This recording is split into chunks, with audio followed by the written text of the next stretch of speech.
I'm Kim Eddleston with FamilyBusiness.org in Entrepreneurship and Innovation Exchange. And today I'm here with Michelle Duguid, who's the Associate Dean of Diversity, Inclusion, and Belonging at the Johnson School of Business, Cornell University, where she's also an Associate Professor of Management and Organizations.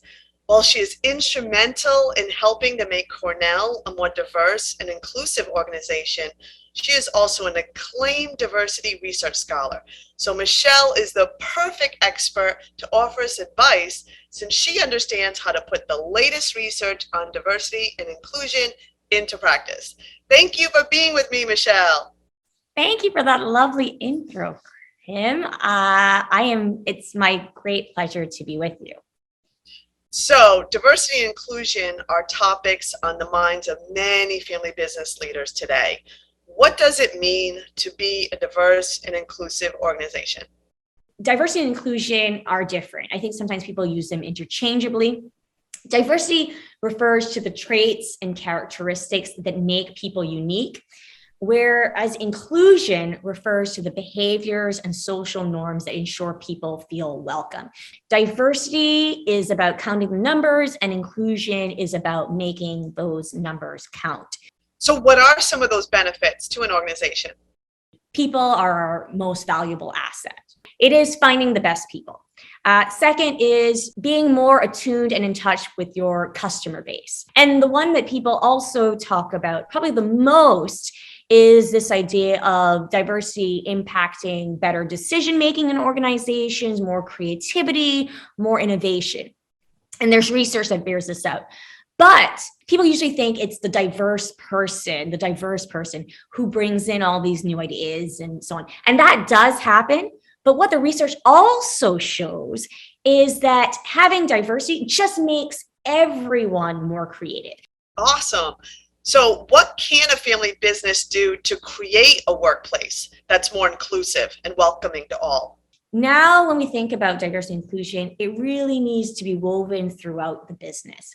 Like any strategy, it should be woven throughout the business. If we're thinking about, increasing sales or changing our marketing, we would make sure that that strategy is congruent with, who we hire, our performance reviews, what work we do, who works with who reports to who. Diversity comes in all different dimensions. Usually, I think salient for people is race, gender, because they're visible. But there are also all these other facets that we need to think about, especially now. There's sexual orientation, which sometimes may or may not be something that people can pick up immediately. It is, political affiliation. It is religion. It's all of these things. And so being mindful that diversity it's broad. So how can an organization gauge if they have a problem? So in other words, what can business leaders do to determine just how inclusive is their environment? Ask employees, survey people, right?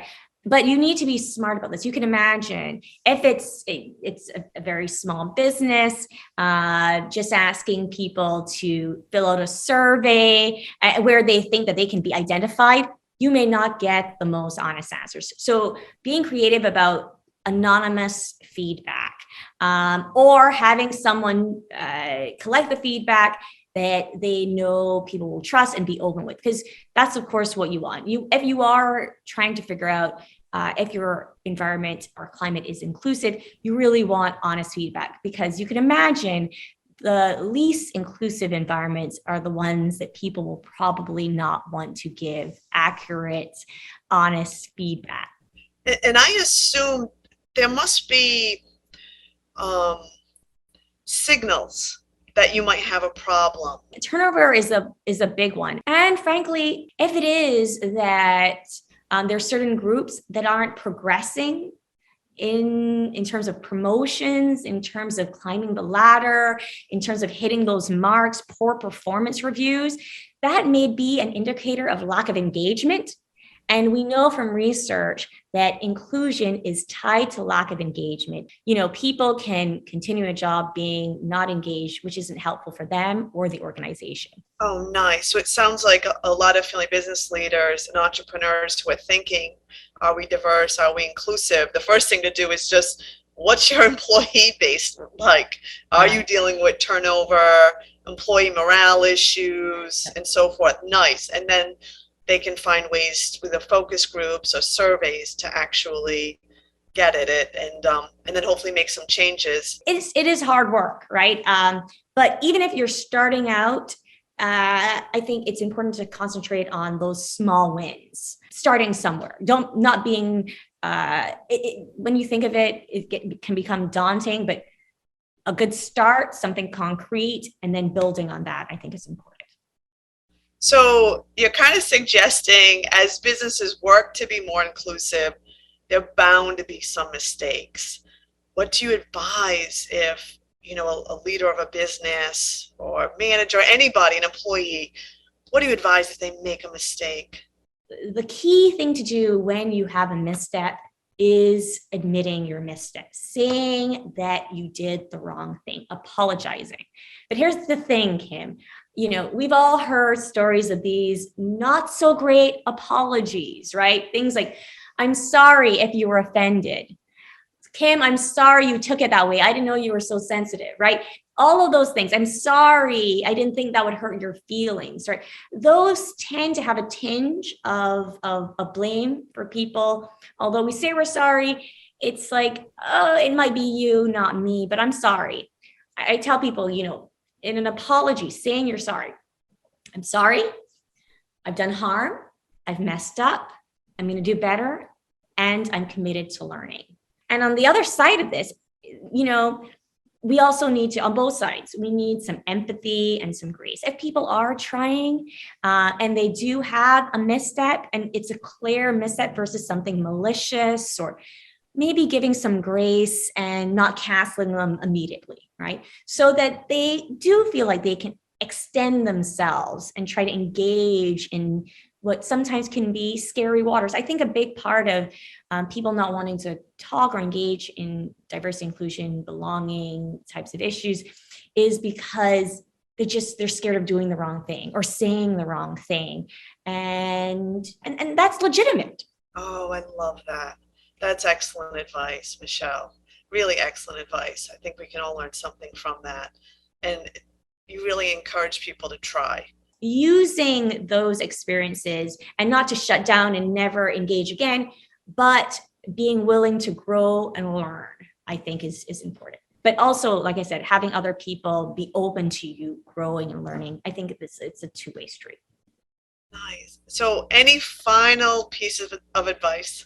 People talk about privilege, and I think sometimes that can shut down the conversation because immediately there's this research from a colleague at Stanford, Brian Lowry, and he shows that he brought people in, and in one condition he just says, okay, on a scale of 1 to 7, we do these scales in research, Kim, 1 to 7, tell us how hard the hardships in your life.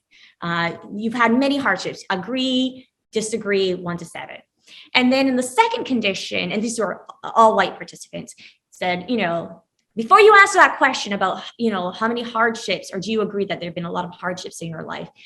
We just want to remind you that Black people in the United States have been discriminated against in housing and jobs and so on and so forth.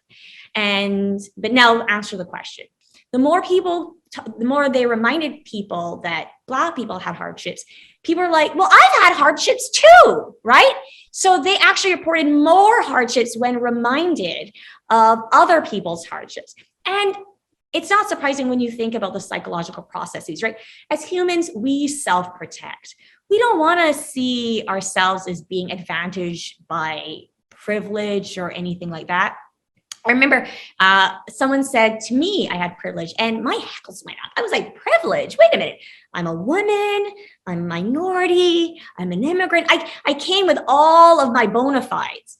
But of course I have privilege. I've gone to, I'm a professor. I've gone to a bunch of fancy schools, and I live in New York City. And getting around New York City, I never thought about any of this as someone who's able-bodied, right? We all have privilege, and we all have that in different areas, in different spaces. And just thinking back on that a little bit and having empathy for the other person really starts people off in the right mindset to think and talk about these issues. Oh, you're so inspirational. And I'm sure you inspired a lot of entrepreneurs and family business leaders, giving them really tangible pieces of advice to make their businesses better and the lives of others. Thank you so much. Thank you.